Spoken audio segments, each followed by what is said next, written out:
menurut Anda nggak pantas anggota DPR diberikan tunjangan besar? Nggak pantas, Mbak. Padahal mereka banyak loh pekerjaannya. Ya kalau ngomongin, nah ini Mbak, kemudian selain disparitas angka ya, misalnya tadi ada, kalau misalnya di Singapura tuh gaji DPR 170 jutaan, UMR-nya Singapura tuh 110 jutaan gitu. Rasionya kecil, kalau di Indonesia tuh rasio bisa tadi Mbak, puluhan kali lipat gitu ya. Tapi ada disparitas soal empati tadi, kalau Mas Heron mengatakan. Misalnya satu anggota dewan yang mengatakan, ya Bintaro Senayan tuh macet. Emang dipikir rakyat yang dari Rangkas Bitung ke Palmerah terus Bogor ke Gondang dia emang nggak kena macet tiap hari gitu. Saya mau mulai dari komunikasi publiknya yang kemudian malah menantang balik rakyat. Saya tahu mungkin bukan Mas Irawan gitu ya, tapi teman-teman di dewannya.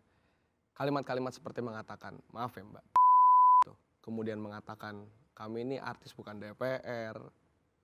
Kami ini selain DPR juga artis, terus mengatakan. Jadi biasa bikin konten. Iya, kemudian mengatakan Bintaro Senayan macet. Ada lagi mengatakan Menkyu mengasihani kami di tengah ekonomi lagi buruk.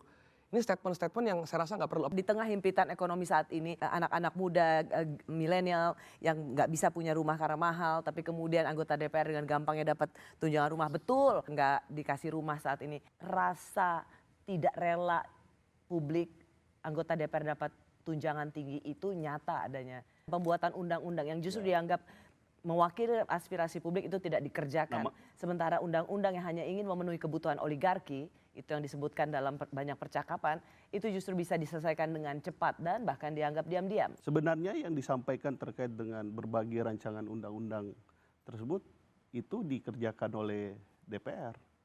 Misalnya tadi RUU terkait dengan masyarakat hukum adat, itu dikerjakan oleh DPR, tetapi ada beberapa konsep yang harus kita adopsi dalam rancangan undang-undang masih diperdebatkan di DPR karena kita menganut prinsip unifikasi hukum di mana antara tentu living law hukum adat antara satu wilayah dan wilayah lainnya berbeda-beda, itu yang kami harus kaji betul, termasuk juga pengakuan terhadap lembaga masyarakat hukum adat itu dan termasuk juga isu-isu lainnya.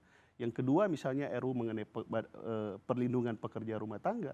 Itu juga kami kerjakan, bagaimana kami bisa menyeimbangkan antara hak pemberi kerja dan penerima kerja, termasuk tadi yang disampaikan mengenai upah dan gajinya. Apakah harus disamakan? Jadi Anda ingin mengatakan bahwa itu semua dikerjakan oleh anggota DPR?